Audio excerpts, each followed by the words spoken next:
Welcome to my channel where we share the most scary, creepy, and paranormal videos. From scary stories from all around the world to mysterious paranormal investigations and everything in between. If you love being scared, then this is the channel for you. So make sure to subscribe with post notifications turned on so that you never miss an upload.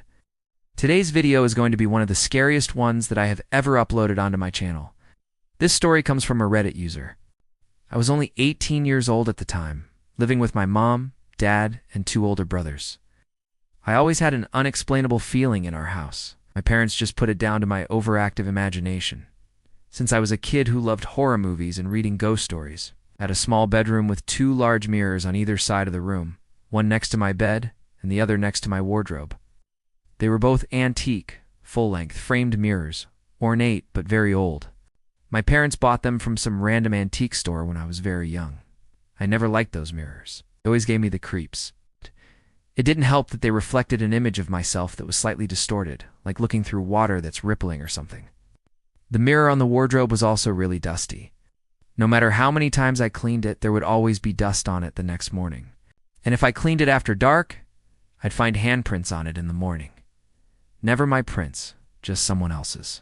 It was driving me crazy. Then strange things started happening. Nothing major, just little things here and there that couldn't be explained. A book falling off the shelf while I was in the next room, my radio turning on by itself in the middle of the night. But the straw that broke the camel's back was when I started seeing a figure standing at the end of my bed at night. I would turn the light on, and there would be nothing there. Then I'd hear footsteps near my door, and it would go away. It was right before my final exams at school, so I was studying constantly and sleeping only a few hours a day. I was exhausted and my nerves were shot. I couldn't take much more.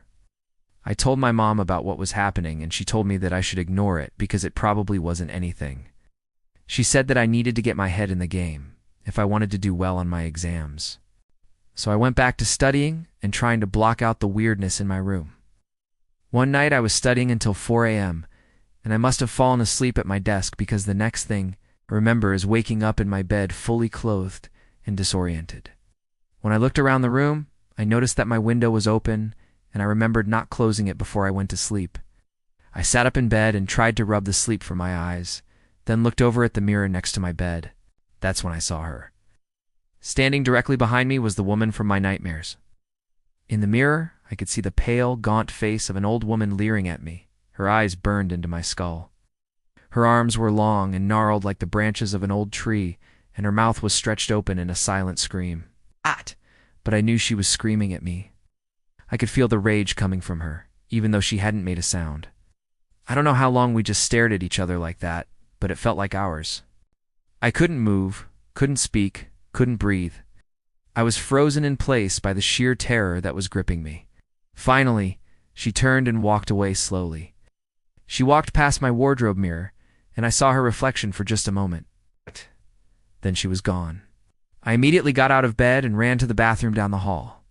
I splashed cold water on my face and tried to calm myself down. I told myself that it was just a dream, that it wasn't real.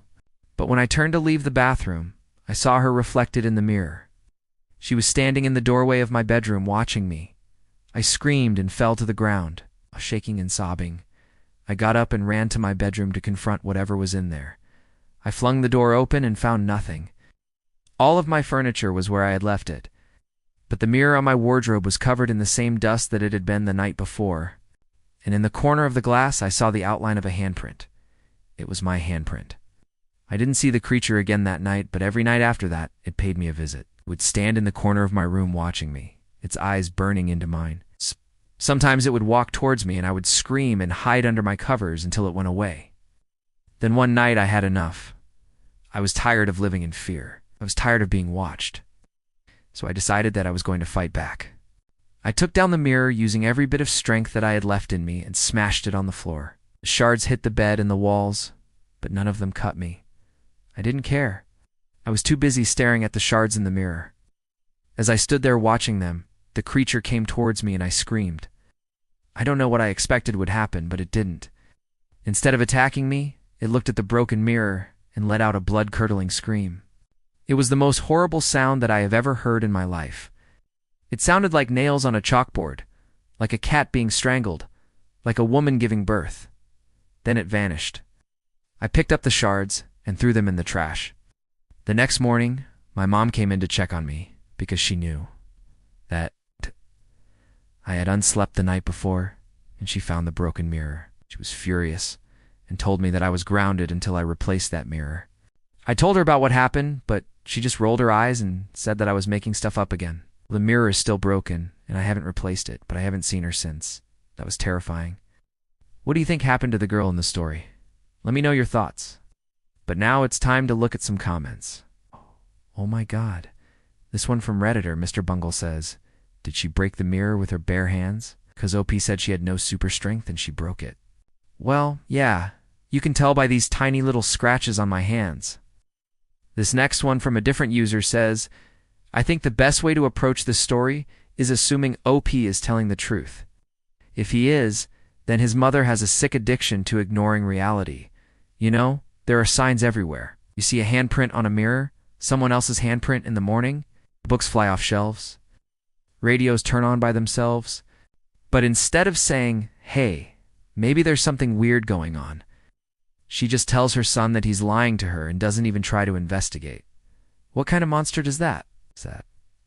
And this last one from a different user says, the handprints in the mirror reminded me of when I was about 17. I woke up at like 3 a.m. to use the bathroom. I came back to my room and my closet door was wide open. I was freaked out. I was living with my grandma and step-grandpa at the time. I didn't want to wake them up. So I went back into my room, closed my door, turned on the lights, and went back to sleep. In the morning, I told my grandma about it, and she said, don't worry about it. It was just your step-grandpa. He gets up early to fish, so he probably opened the door by accident. But the closet door doesn't open unless you push it open. It's like that. I hope you enjoyed this week's video. And if you did, make sure to leave a big thumbs up and subscribe with post notifications turned on so that you never miss an upload. Also, if you want to see more short videos, then check out our second channel where we post pretty much daily. But until next time, I'll see you guys later.